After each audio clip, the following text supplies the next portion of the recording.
जगत के जानिए दिलेन এই মাটিতে আছে কত কৃষ্ণ ভক্তের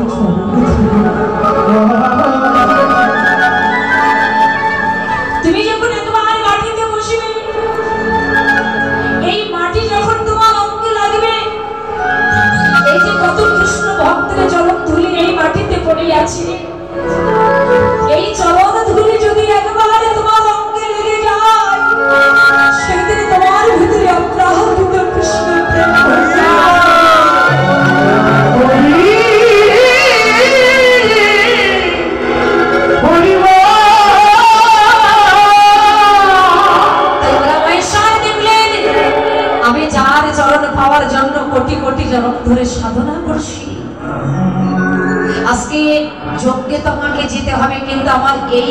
রূপ নিয়ে আমি যাব না, কৃষ্ণকে আমি আমার স্বরূপ ধৌত করতে দেব না।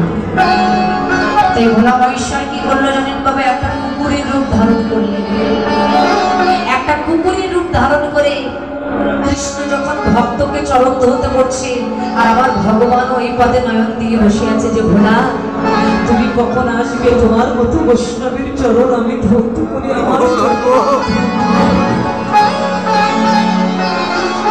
তাই ভগবান শ্রীকৃষ্ণ বাবা যখন ভক্তের চরণ ধৌত করছে, এই জগতে আপনি যদি কারো চরণ ধৌত করতে যান তাহলে আপনাকে নিচু হতে হবে, নিচু না বলে তো চরণ ধৌত করা যাবে না। তাই আমার ভগবান যখন নিচু হয়ে ভক্তের চরণ ধৌত করছে, তার দুই উরুর ভাগ করেছি, আর এই দুই উরুর ভাগের ভিতরে ওই যে ভোলা মহেশ্বর কুকুরের রূপ ধরে এসেছিল, ভগবান যেন বুঝতে না পারে। আরে সবার চোখে তুমি ফাঁকি দিতে পারবে, কিন্তু আমার ভগবানের চোখে তুমি ফাঁকি দেবে কেমন করে? ওই যে দুই উরুর ভাগ পেয়েছে, ওই দুই উরুর ভাগে ভোলা মহেশ্বর যে কুকুরের রূপ ধরে এসেছিল তার মাথাটা ঢুকিয়ে দিয়েছে। আর ভোলা মহেশ্বর কুকুরের রূপ ধরে যেই না বাবা তার মাথাটা ঢুকিয়ে দিয়েছে, অন্তর্যামী ভগবান বুঝতে পেরেছে। আর যেই না বুঝতে পেরেছে, তার দুই উরু দিয়ে ভোলা মহেশ্বরের মাথাটা চেপে ধরেছে। আর যেই না চেপে ধরেছে, ভোলা মহেশ্বর চিৎকার করে বলেছে, কৃষ্ণ ছেড়ে দে, কৃষ্ণ ছেড়ে দে, কৃষ্ণ তুই আমাকে ছেড়ে দে। ভগবান শ্রীকৃষ্ণ ভোলা মহেশ্বরকে ডেকে বলছে, ভোলা ছেড়ে দেওয়ার জন্য তো আমি তোমায় ধরি, ছাড়বো বলে আমি তো তোমাকে জানো ভোলা, এই জগতে সকল ভক্ত আমার চরণ ধরি ভক্তে মাথে, কিন্তু আমি ভগবান, আমারও তো মনে হয় আমার ভক্তের চরণ থেকে আমি একটু বিদায়িত করে চলে যাব। তাই ভোলা গো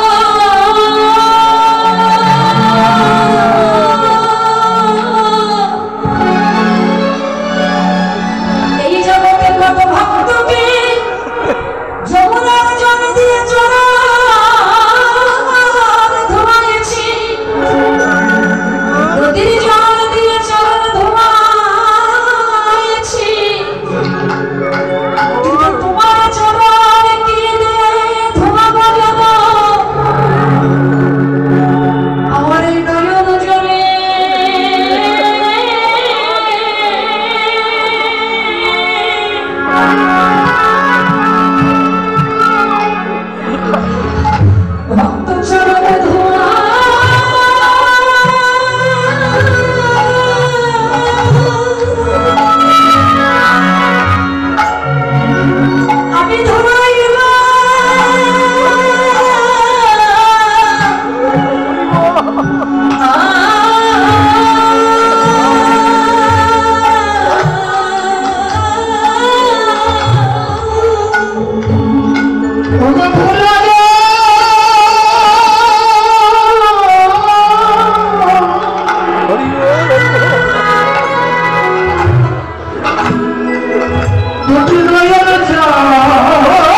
গোপীগণ সবজনে বালিকে দর্শন করে গৌর হরি গোপী গোপী বলে ডাকছে, তোমরাই কি আমার গোপী? আপনারা সাধারণত প্রশ্ন করতে পারেন, গৌর হরি নবদ্বীপে দাঁড়িয়ে কেন গোপী বলে ডাকছেন বাবা? না আমরা প্রতিপদ থেকে জানি না গোপী বাস করে কোথায়? গোপী কোথায় থাকে? ও মাইরা, আমরা সাধারণত এটা জানি যে যারা বৃন্দাবনে বাস করে তাদেরকে কি বলে? হ্যাঁ, আমার দিকে লক্ষ্য করুন, বাড়ি যাবেন না কেন? যাবেন না? তাহলে মন দিয়ে শুনুন, আমার দিকে লক্ষ্য করুন। তাহলে আমরা সাধারণত জানি যারা বৃন্দাবনে বাস করে তাদেরকে গোপী বলে। তাহলে আমরা যারা বাংলাদেশের ভিতরে বাস করছি আমরা গোপী হতে পারবো না? আমরা তো বৃন্দাবনে যেতে পারবো না। হ্যাঁ, বৃন্দাবনে যাওয়া কি লোকের কথা?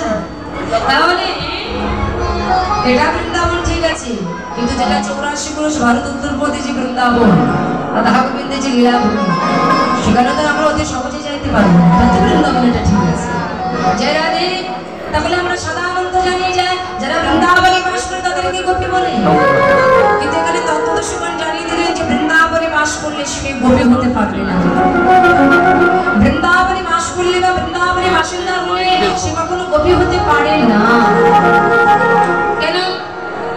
রাধে বলছে সে গোপী হতে পারে না। তাহলে গোপী মানে কি বাবা? গোপী শব্দের অর্থ কি? বলছে বৃন্দাবনে বাস করলে সে গোপী হয় না। তাহলে গোপী কে বলছে? গো যুক্ত পি গোপী। বলছে গো যুক্ত পি গোপী। তাহলে গোপী শব্দের অর্থ গোপী, গো যুক্ত পি গোপী। এখানে গো শব্দের অর্থ হলো ইন্দ্রিয় আর পি শব্দের অর্থ হলো পেশন করা। অর্থাৎ যারা সদ্গুরুর নাম গায়ত্রী বীজ গ্রহণ করে সাধন করিতে করিতে যারা ইন্দ্রিয় বৃত্তিগুলোকে কর্ষণ করে নিয়ে যারা আমার গোবিন্দের রাতুল চরণে অর্পণ করতে পেরেছে, এই জগতের মধ্য হরে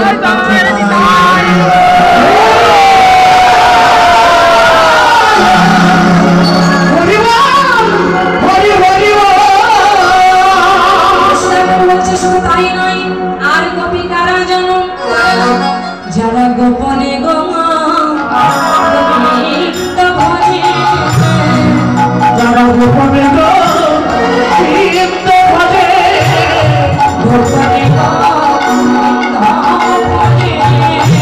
যারা গোপনে গোবিন্দ ভজে আহাই জগতে তারাই গোপী। যারা গোপনে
এই জগতে একমাত্র তারাই গোপিকারা না যারা গোপনে বসে বসে আমার গোবিন্দকে ভজনা করে, যারা নিজের বলতে কোনো কিছু না রেখে যাদের জীবন যৌবন মনোপ্রাণ যারা জনমের মতো আমার গোবিন্দের চরণে অর্পণ করে দিয়েছেন। কারা না? যারা হলো বৃন্দাবনের গোপীগণ। তাদের এই মাথার চুল থেকে পায়ে পর্যন্ত যা কিছু আছে সবকিছু গোবিন্দ। তারা গোবিন্দ বিনা অন্য কোনো কিছু জানতেন না। গোবিন্দ বিনা অন্য কোনো কিছু জানতেন না। তবে এই যে বৃন্দাবনে যে ব্রজমণ্ডলে গোপীগণ বাবা, এরা যে আমার গোবিন্দকে ভালোবেসেছেন, এরা জীবনে কখনো কোনোদিন এদের নিজের সুখ চায়নি। তাই তো শাস্ত্রে বললেন, অতএব গোপীগণের নাহি কামবন্ধ, কৃষ্ণ সুখ দিতে পারে কৃষ্ণের সঙ্গে সম্বন্ধ।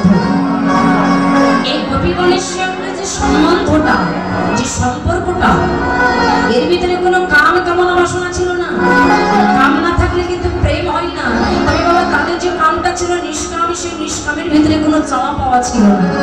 তারা যে ভগবানকে ভালোবেসেছেন, তাদের বাসার ভিতরে কোনো চাওয়া পাওয়া ছিল না। তারা গোবিন্দ যদি আনন্দ পায় তবে তাদের আনন্দ, গোবিন্দ যদি সুখে থাকে তবে তাদের সুখ, গোবিন্দ যদি দুঃখ পায় তবে তাদের দুঃখ। তারা গোবিন্দ ছাড়া কোনো কিছু জানতো না।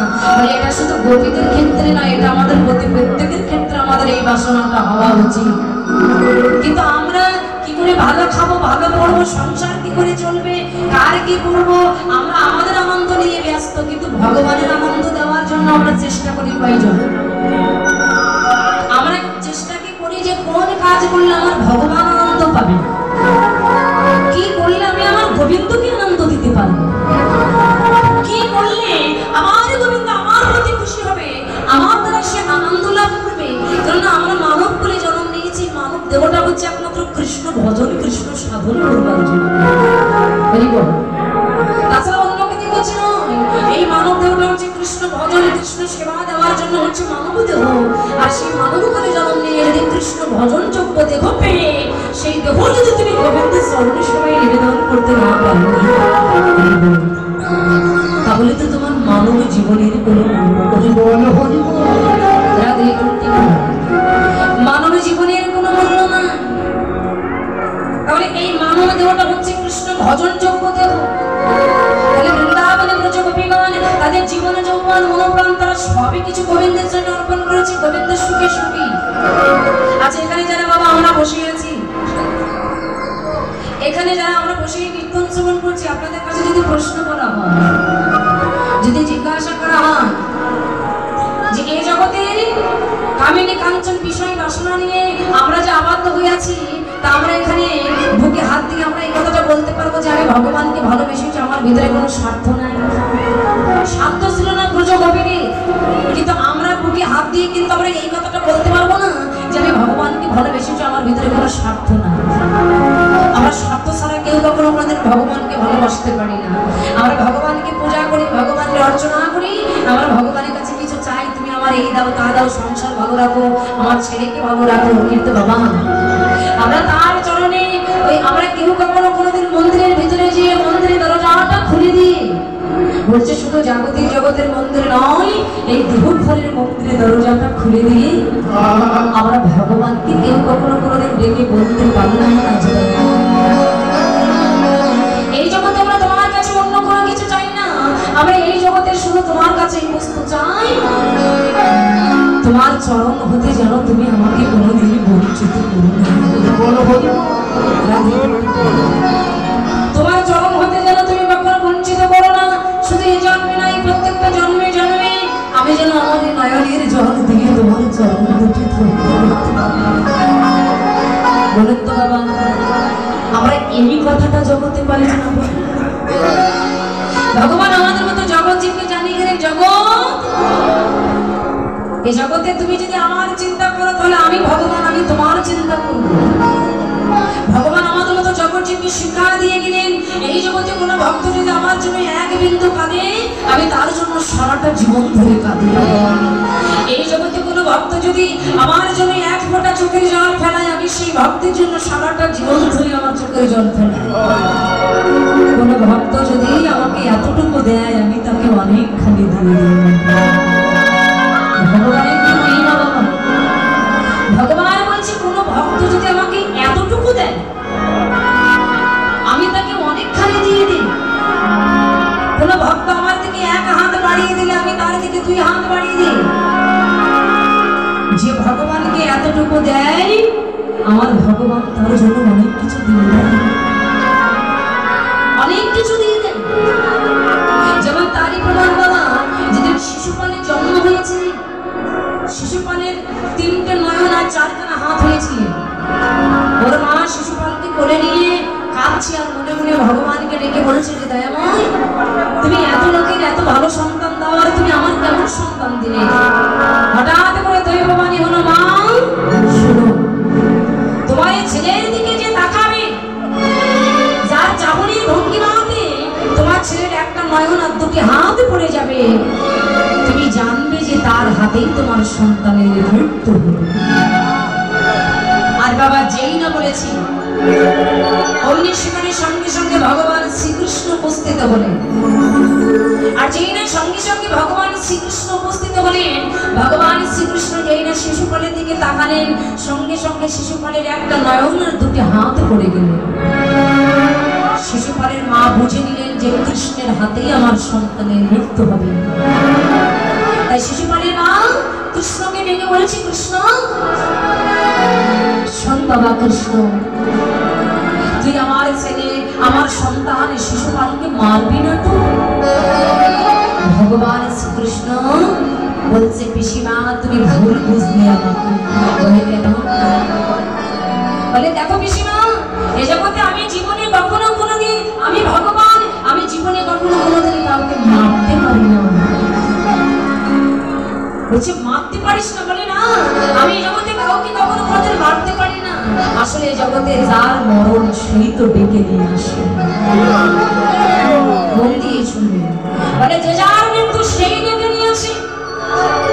এই যে আমাদের এত দেবী নিয়ে নিয়ে জেনারেশন অকাল মৃত্যু হচ্ছে, আর এর জন্য আমরা দায়ী করি কাকেই না? আমাদের ভগবানকে, যে ভগবান তুমি কেন এটা করলে?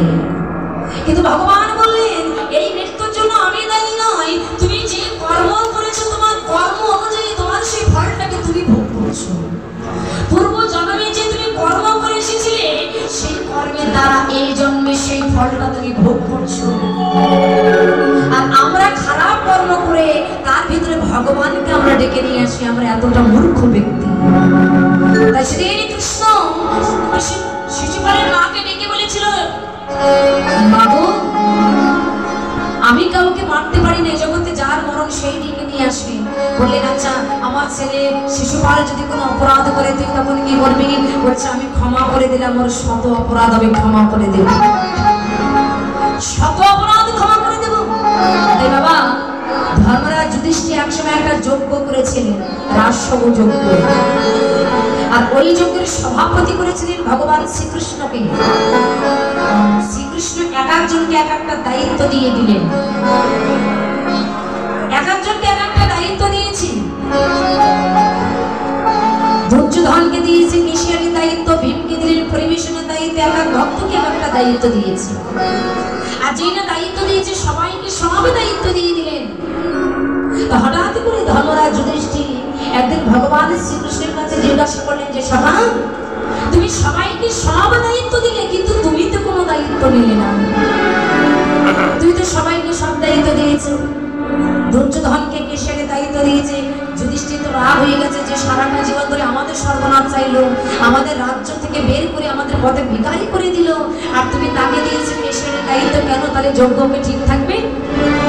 ধর্মরাজ যুধিষ্ঠির বললেন, দাদা ভগবান শ্রীকৃষ্ণ বললেন, দাদা তুমি একটা জিনিস জানো না বাবা, চোর যতই চুরি করুক না কেন সেই চোরের কাছে যদি মালের দায়িত্ব দেওয়া হয় তাহলে সেই মাল কিন্তু আর চুরি হওয়ার ভয় হবে। যে চোর চুরি করে তার কাছে যদি মালের দায়িত্ব দেওয়া হয় জানে এ থেকে যদি একটা বস্তু হারিয়ে যায় তাহলে দোষটা আমার কাঁধে আসবে। আচ্ছা তাহলে ভীমকে কেন পরিবেশনের দায়িত্ব দিলে? ভীম তো বেশি খায়। আরে ভীম এইরকম খাওয়া খায়, ওর তরকারি কোনো কড়াই রাখলে হয় না, বড় বড় নৌকায় করে রাখতে হয়। আর ভীমের গায়ে তো অনেক শক্তি। ভীমের গায়ে কত শক্তি জানেন? ৮০,০০০ হাতির সমান শক্তি হচ্ছে ভীমের গায়ে। তো বলছে যাকে তুমি পরিবেশনের দায়িত্ব দিয়েছো তাহলে পরিবেশন করবে কি? ওদের যজ্ঞ তো ধ্বংস হয়ে যাবে। ভগবান শ্রীকৃষ্ণ যুধিষ্ঠিরকে ডেকে বললেন, দাদা তুমি একটা জিনিসই জানো না, এই ভীম যতই খাবো খাবো করুক না কেন, ওকে যখন পরিবেশনের দায়িত্বটা দেওয়া হবে, ও যখন ভক্তদেরকে পরিবেশন করবে তখন ভক্তদের পরিবেশন করতে করতে ওর আর নিজের খাওয়ার কথাটা মনে থাকে। তো বলছে আচ্ছা সখা তুমি সবাইকে সব দায়িত্ব দিলে কিন্তু তুমি তো কোনো দায়িত্ব নিলে না। ভগবান শ্রীকৃষ্ণ বললেন, সখা এই জগতে আমি যে দায়িত্ব নিতে পারি আমার মতো দায়িত্ব জগতের কেউ কখনো কোনোদিন নিতে পারে না। বলছে কেউ নিতে পারে না? বলছে না। তো বলছে সখা তুমি কোন দায়িত্ব নিয়েছো? বলে আমি কোন দায়িত্ব নিয়েছি জানো? তোমার যে যজ্ঞের দ্বার আছে না? বলে হ্যাঁ। বলে এই যজ্ঞের দ্বার দিয়ে যত সাধুগুরু বৈষ্ণব আসবে এই বৈষ্ণবের চরণ ধৌত করা কাজটা আমি চিন্তা করতে পারেন বাবা, একটু ভেবে দেখুন। যিনি ভগবান তিনি ভক্তের চরণ ধৌত করা কাজটা নিচ্ছেন, আর আমরা মনুষ্য বলে জন্ম পেয়ে যদি কোনো ভক্তকে দেখি বড় লজ্জা লাগে কথাগুলো বলতে। যদি কোনো বৈষ্ণবকে দেখি, আমরা সনাতন ধর্মের মানুষ, আমরা সেই সনাতন ধর্মের মানুষ হয়ে আমরা যাদেরকে সম্মান দেওয়ার কথা আমরা তাকে কেউ সম্মান করি না। দেখবেন অন্য অন্য ধর্মের ছেলে মেয়েরা যদি তাদের জ্ঞানীজন মানুষকে দেখে তাদেরকে শ্রদ্ধা জানায়, সম্মান জানায়। আর আমার এই সনাতন ধর্মের অনেক ছেলে মেয়েরা আছে, যদি কোনো বৈষ্ণবকে দেখে, বৈষ্ণবকে দেখে যে সম্মান করতে হয়, শ্রদ্ধা জানাতে হয়, তাদের চরণে মাথা নত করতে হয়, বাবা আমরা এটা ভুলে গেছি। এই সম্মান, তাদেরকে যে সম্মান জানাবো এটা আমাদের ভিতরে না। আজকে এই জন্য আমাদের এমন দশা, জানে আমাদের একতা নাই, আমাদের ভিতরে আছে শুধু হিংসা, আমাদের ভিতরে শুধু আছে হিংসা। আমি ভালো খাচ্ছি, ভালো করছি, আমার পাশের বাড়ির যে লোক আছে সে ভালো মন্দ দেখতে পারে না, চিন্তা করে ওর কি করে ধ্বংস হবে, এটাই হচ্ছে আমাদের চিন্তা। আমাদের ভিতরে সেই একতাটা নাও না। তাই বাবা হিংসা নাই, মান নয়, অভিমান নয়, এখন আমাদের একতা হতে হবে। তাই ভগবান শ্রীকৃষ্ণ বললেন তোমার এই যোগ্য দ্বার দিয়ে যত বৈষ্ণব আসবে এই বৈষ্ণবের চরণ ধৌত করা কাজটা আমি নিব। এখন বাবা ভগবান সকল ভক্তের চরণ ধৌত করা কাজটা নেবে, এই কথাটা স্বর্গে যত দেব দেবতা আছে সবাই শুনেছে। এখন সবাই শুনে যখন যাচ্ছে যে এই সুযোগ আর ছাড়া যাবে না, কৃষ্ণ চরণ ধৌত করবে। আর ঠিক সেই সময় সদাশিব ভোলানাথ, ভোলা মহেশ্বর, যিনি হলেন বৈষ্ণবের চূড়ামণি, তিনি সবসময় শ্মশানে মহা আসনে তিনি বসে থাকেন। হঠাৎ করে দুর্গা দেবী অর্থাৎ পার্বতী দেবী এসে ভোলা মহেশ্বরকে ডেকে বলেছে, স্বামী আপনি কি শোনেন নাই যে ধর্মরাজ যুধিষ্ঠির যজ্ঞ করছে আর যজ্ঞের সভাপতি করেছে কৃষ্ণকে? কৃষ্ণ প্রত্যেকটা ভক্তের চরণ ধৌত করা কাজ নিয়েছে, সকল ভক্ত চলে যাচ্ছে, এই সুযোগ ছাড়া যাবে না, আপনি কেন এখানে এমন করে বসে আছেন? ভোলা মহেশ্বর দুর্গাকে ডেকে বলেছে, দুর্গা তুমি বলছো কি? বলে হ্যাঁ। তো বলছে তুমি আমাকে যজ্ঞে যেতে বলছো? বলে হ্যাঁ। কৃষ্ণ চরণ ধৌত করবে এই সুযোগটা কেন আমরা ছেড়ে দেব? দেখুন ভোলা মহেশ্বরের দিকে লক্ষ্য করলে আপনারা অনেক কিছু শিখতে পারবেন যে একটা বৈষ্ণবের কেমন ভাব। ত্রিলোকের বৈষ্ণব হচ্ছে ভোলা মহেশ্বর, 3 জন্মের মধ্যে যার মৃত্যু হয় না। এই জন্য তার আরেক নাম হচ্ছে মৃত্যুঞ্জয়, তিনি মৃত্যুকে জয় করেছিলেন। 3 জন্মের মধ্যে যার মৃত্যু হয় না, এই ভোলা মহেশ্বর হলো যিনি বৈষ্ণবের চূড়ামণি। সদাশিব ভোলানাথ যিনি বৈষ্ণবের চূড়ামণি, তার দিকে লক্ষ্য করুন। এই জগতে কত দেব দেবতা আছে বাবা, একেবারে রাজ পোশাক, রাজ অলঙ্কার ভর্তি, কিন্তু আমার ভোলা মহেশ্বরের পরনে কিন্তু কোনো একটা দামি বস্ত্র নাই, একেবারে পাগলের মতো বেশ, ভিখারির মতো বেশ, কোনো দামি বস্ত্র তার পরনে নাই। কেন নাই? জগৎকে জানিয়ে দিলেন তুমি যখন একটা দামি বস্ত্র তোমার পরনে পরিধান করবে তখন তোমার ভিতরে অহংকার এসে যাবে, আর যখনই তোমার ভিতরে অহংকার এসে যাবে তখন কৃষ্ণ ভজন থেকে তুমি বাদ পড়ে যাবে।